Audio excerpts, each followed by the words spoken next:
What is the bare minimum required in terms of measures to be taken by Iran in the next few weeks to substantially change your current assessment of Iran's compliance with its obligations under JCPOA, NPT, and the Safeguards Agreement?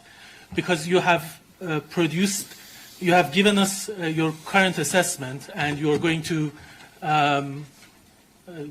issue your comprehensive report soon. I want to know what is bare minimum required for you to substantially change your view of Iran's compliance. Well, thank you very much. Well, it's interesting the way you put it. I don't know if one can talk about a bare minimum or a percentage or certain things on which they should engage or provide clarification. I think the whole thing, and when you look at the reports and the areas where we are requiring clarifications, there are many elements that are interconnected. There are, of course, elements that can be judged by, depending on the eye of the beholder, more important than others. I think what we need is an engagement that is substantive and tangible and concrete in all of these areas. It doesn't mean that we have to solve everything at one go. That would be impossible. But I think when you look at the areas where we are trying to get clarification on the uranium traces at certain places, at certain sites, the way in which they are enriching uranium at the levels they are. So it's a complex of different issues and topics. So my expectation is that we can have at long last a real engagement and start getting answers and start getting an interaction that is really moving us forward. My visit in November in this regard provided, I try always to be constructive, and I try always to reach out and to get results, but that visit provided me with an indication that there is perhaps an idea in Tehran that they should really work with us, but unfortunately ensuing circumstances prevented us from working in this direction.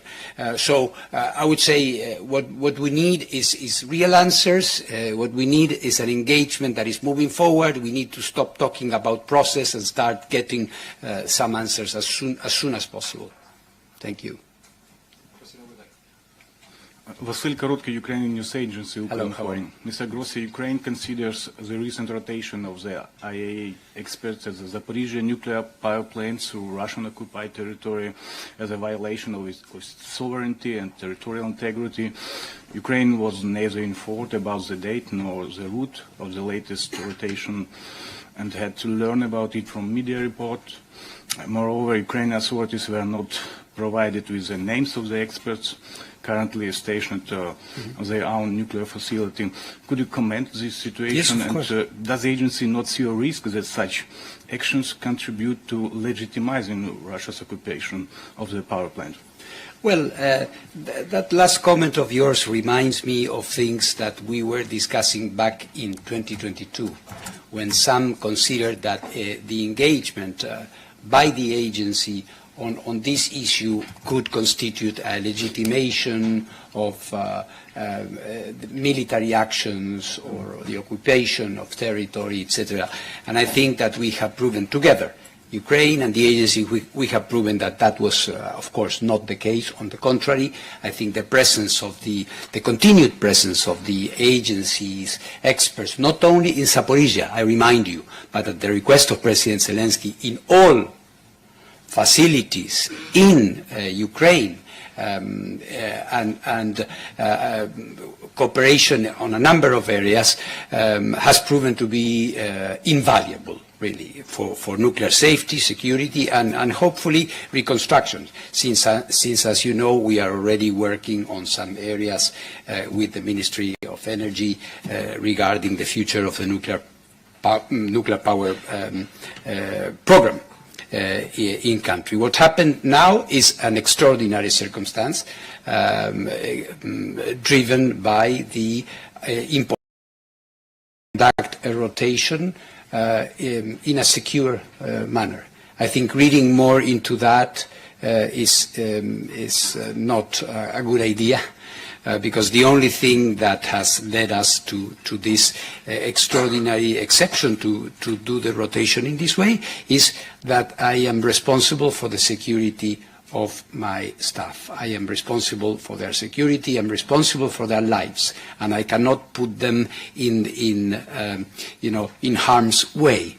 As you remember, rotation in December was affected by an attack of a drone. Then we tried again. The rotation had to be aborted. So there were a series of episodes which led me to the conclusion that I could not take risks with the lives of my experts. Any other political consideration, I think, is out of place, really. I think this is really and solely driven by the necessity to protect the lives of those who are working there. That is all I can say. And I have been in contact, I discussed this with President Zelensky, with Foreign Minister Sibiha, so it's not true that we have been doing this in an unilateral manner. Of course, it's a difficult situation, it's an exception, and the only thing behind this is the protection of the life of the experts. There is nothing more.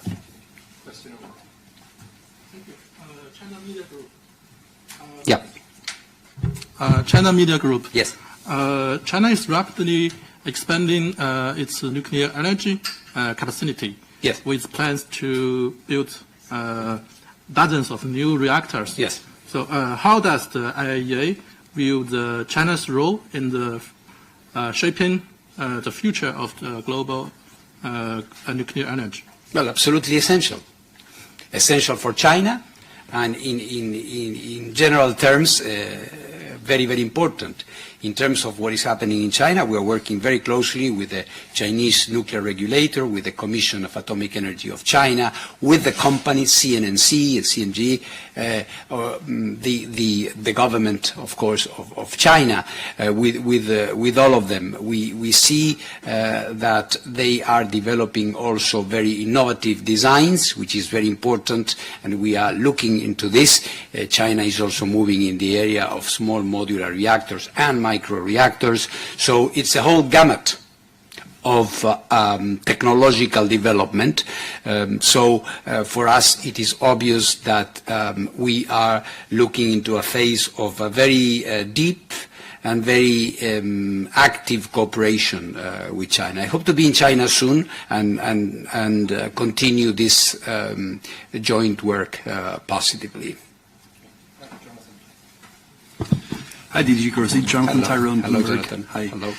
You mentioned in your statement that Saudi Arabia had retracted its SQP. I was wondering if you can update us on the status with your talks about a subsidiary arrangement to the CSA.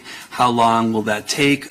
And most importantly, have they achieved the conditions to fuel their first low-power reactor? Yes, thank you very much. Well, as you rightly say, they finally rescinded its SQP, which means that now we can start with an initial declaration and to have some very, I would say, embryonic safeguards activity, given the fact that until, as you also comment, until they load their low-power research reactor. So it's a very, very small facility provided by Argentina.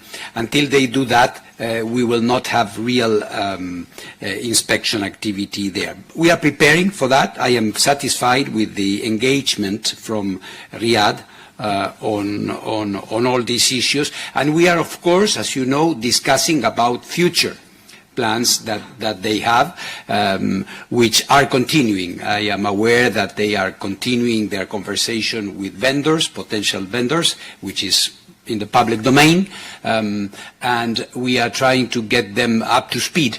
For the moment, they will have to move in this direction. There has been, over the past few months, perhaps a relative slowdown in their conversations, and so we are accompanying this. I'm satisfied with the engagement that they are doing. Just be clear. So the conditions, the safeguards conditions are now satisfied, so the low power reactor can be loaded, correct? Well, not completely. We have received the initial declaration. We are studying that, but in real terms, I would say there is nothing fundamental missing. When they do this, of course, there will have to be a concrete inspection activity. Okay, thank you. Yeah. Hi, DG Setskoinaki from Hello. Nippon TV. Hello. I just want to go back to the subject of the Ukraine. Yes. With the new, this is the first board of governors after Mr. Trump, the President Trump, take office. Mm-hmm. And how concerned are you in terms of the deployment of IAEA team, in terms of financial means, and then also security-wise? Because if the U.S. is pulling back their military and financial support to Ukraine, and then also maybe in adjunct to some of the activities that you might be doing for Ukraine, are you concerned about the bad influence or consequences of that decision?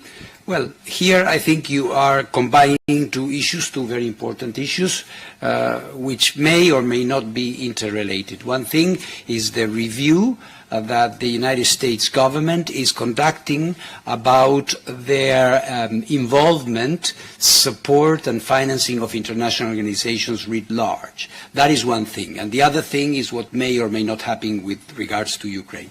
On the first, of course, it's the sovereign right of the United States, which, by the way, is the number one contributor to all international organizations. So I find it quite logical that the new administration wants to look into that. The United States has been a steady supporter of the IAEA. One can say that the IAEA was originally an American idea.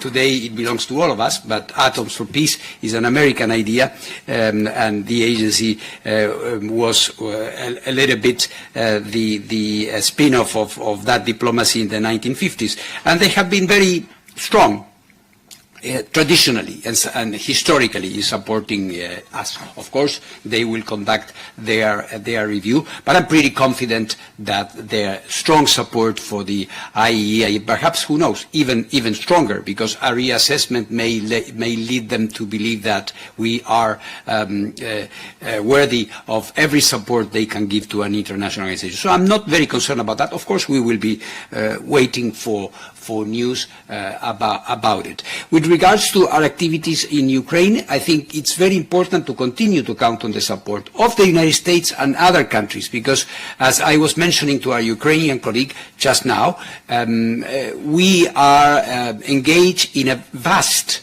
exercise, perhaps historically quite unique for the IAEA. We have become a field operation organization with that. We have cars, we have safety people, we have people in Rivne, in Melnitsky, in South Ukraine, in Chernobyl.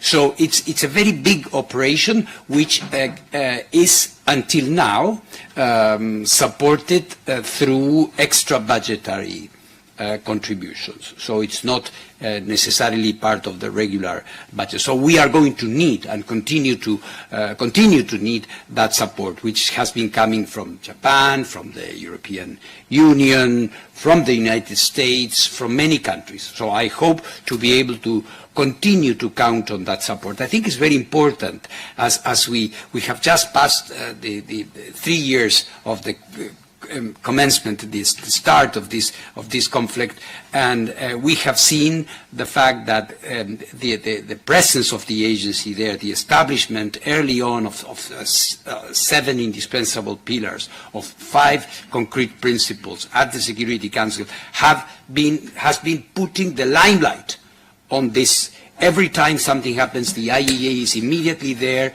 informing, bringing objectivity into something that could be otherwise highly debatable. So I hope that we will be able to continue, and that the continuity of the work of the agency will be supported by all countries. Sorry, my question was not just about the financial concerns, but also the actual safety concerns of the rotation and also of the IAEA team at the location. Because the first thing that might go is the internet with the Skylink, and then maybe the air support. Well, thank you. I omitted that point. Thank you for reminding me.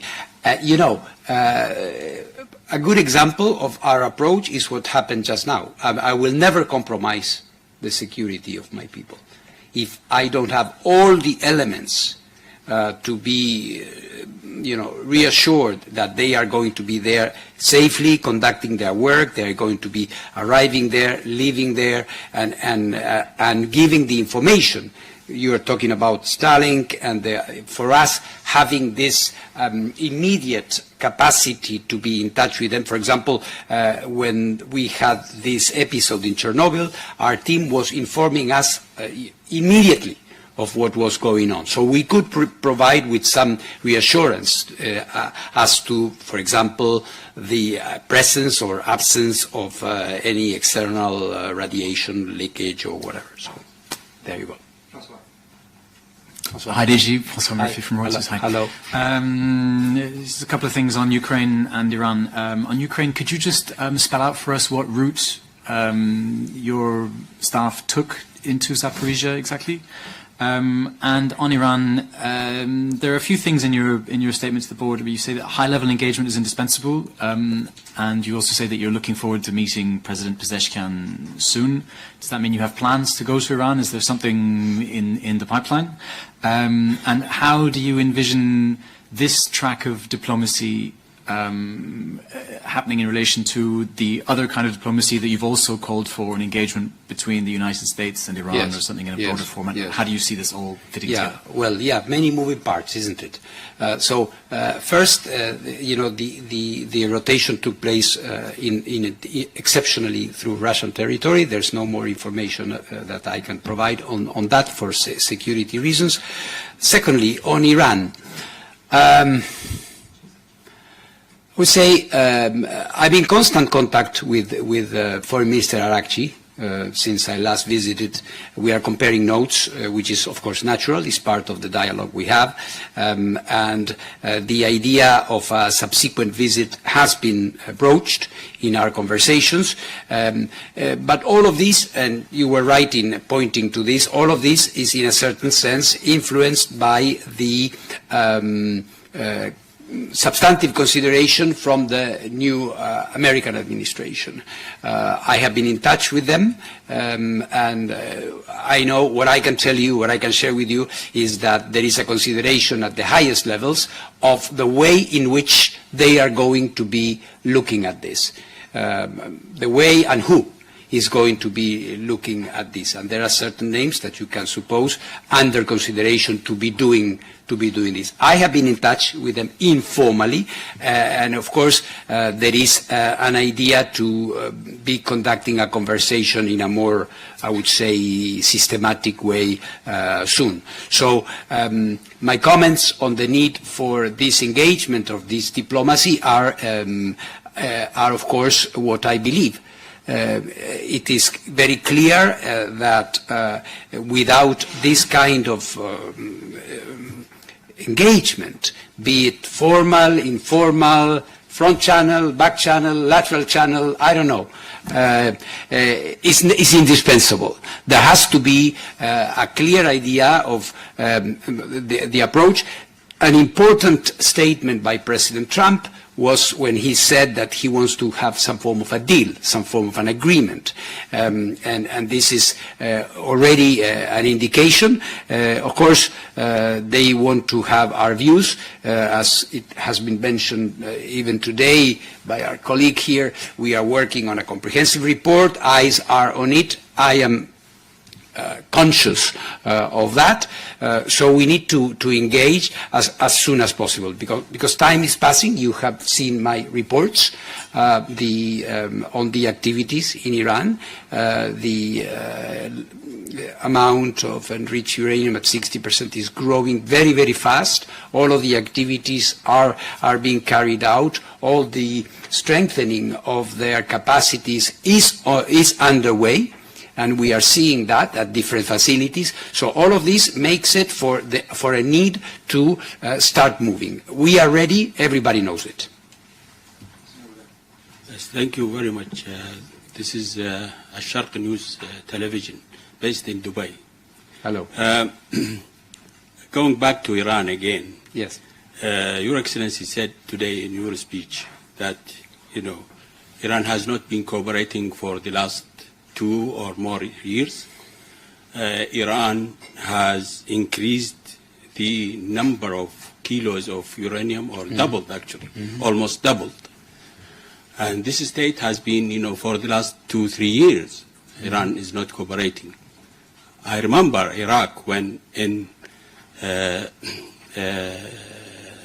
1990s, when Iraq is not cooperating, the second day, the UN Security Council take a new resolution. So my question is, what's next, with this? There is no cooperation. There is, sort of increase of the uranium kilos. So what's next from the IAEA? Thank you. Well, from our side, as I was telling Mr. Murphy just now, from our side is as the only institution that is present in Iran, that is inspecting in Iran, that has a view of what is going on, we are ready to play a role which is indispensable in whichever process, the diplomatic process, with 3, with 2, with the Europeans, without the Europeans, with the Americans, without the Americans.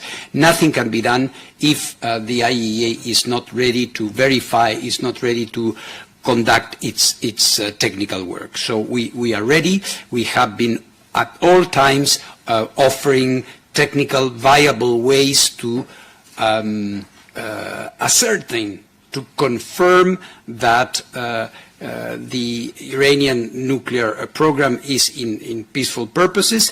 There are doubts, there are concerns, so we are all the time offering Iran ways to set the record straight if they believe that there is an unjustified doubt. So I hope that this year will bring us closer to more clarity there. I think this is needed. In the current context of international tensions, we really need to put this on the right track, I believe. Merci beaucoup. Bonsoir, c'est Al-Mayadin TV, Arabic News Channel, VZ Lebanon, Beyrouth. Monsieur Grossi, j'ai 2 petites questions. Oui. D'abord, quand est-ce que vous allez sortir votre nouveau rapport sur l'Iran? Et certains pays, aux Nations Unies, au Conseil de sécurité, ils ont menacé l'Iran de la remise en place des sanctions des Nations Unies si ils ne sont pas conformes avec vos revendications. Finalement, est-ce que vous avez du nouveau concernant le dossier syrien après le changement du régime? Merci. Bon, pour la question du rapport compréhensif qui m'a été, que j'étais instruit de faire et d'élaborer à partir de la résolution du Conseil des gouverneurs l'année dernière, nous, on est prêt à travailler là-dessus.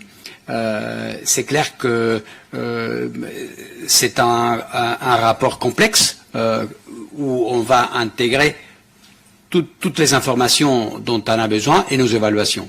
Je crois que pour ce qui est de la stratégie ou l'approche des pays, c'est pas à moi de dire mon mot là-dessus. Je sais que il y a que ce rapport est inscrit parfois dans le contexte des approches des pays. Moi, ça, c'est un facteur que je ne dois pas et que je ne considère pas.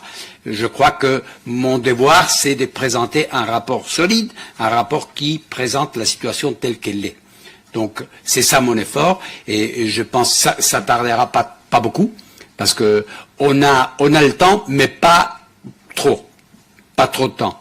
Donc il faut penser que donc il y a comme vous le savez, il y a des délais pour en général, je dirais l'automne, en ce qui concerne les sanctions, ces processus connus comme les snapbacks.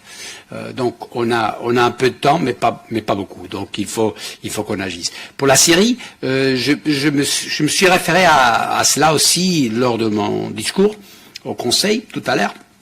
On avait commencé un processus important.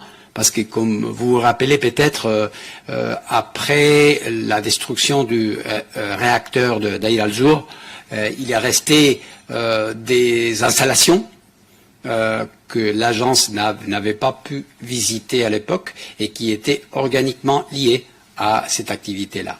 Donc, finalement, et après un effort considérable, je pus envoyer mes inspecteurs l'année dernière. Donc, on aura le résultat des échantillons qu'ils ont pris là-bas, qui nous diront beaucoup par rapport à des activités éventuelles qui ont peut-être eu lieu là-bas. Et donc j'espère pouvoir reprendre contact plus concrètement avec les nouveaux gouvernements aussitôt que possible. Last question from Peter Fritz, Austrian Television, ORF. Sir, in light of recent developments, there have been calls, mostly in social media, but also on others, for additional European states to acquire some sort of military nuclear capability by cooperation, for Germany, for instance, but also for, genuine nuclear armament has been recommended for states like Poland, Ukraine, of course. Does this concern you at all? Well, yes. I think we have something which is called the nuclear non-proliferation regime, which I believe has been a pillar of certainty and stability after for the past half a century, more or less, for 50 years. With deficiencies, with discrepancies from time to time, but by and large, I believe that the arrangements that we have had for the past half century should not be unraveled. And to put it very clearly, more countries with nuclear weapons, I don't personally believe is the path to go, but rather the opposite, and keep our cool, work on the political problems that there are. That is not my process. We are doing whatever we can where we have a mandate, as I have been discussing today with you. But certainly, while recognizing the volatility and the instabilities that we have, this does not mean or should not necessarily mean that we should throw everything out the window. And I think the nuclear non-proliferation regime must be protected, must be strengthened. And I should recall that the United States and the Russian Federation are the depositories of the Nuclear Non-Proliferation Treaty of 1970. So I think it's very important that everybody is reminded of its responsibilities. So I hope we will continue in this way. So I thank you very much. Thanks for your attention. I'll see you soon. Bye-bye.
Good afternoon and welcome to this press conference with DG Grossi.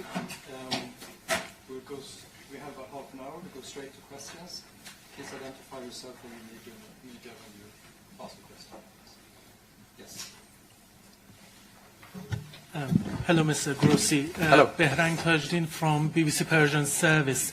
I have a question about Iran, and Yes. that is, what is the bare minimum required in terms of measures to be taken by Iran in the next few weeks to substantially change your current assessment of Iran's compliance with its obligations under JCPOA, MPT, and the Safeguards Agreement?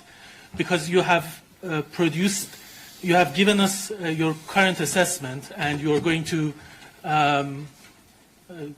issue your comprehensive report soon. I want to know what is bare minimum required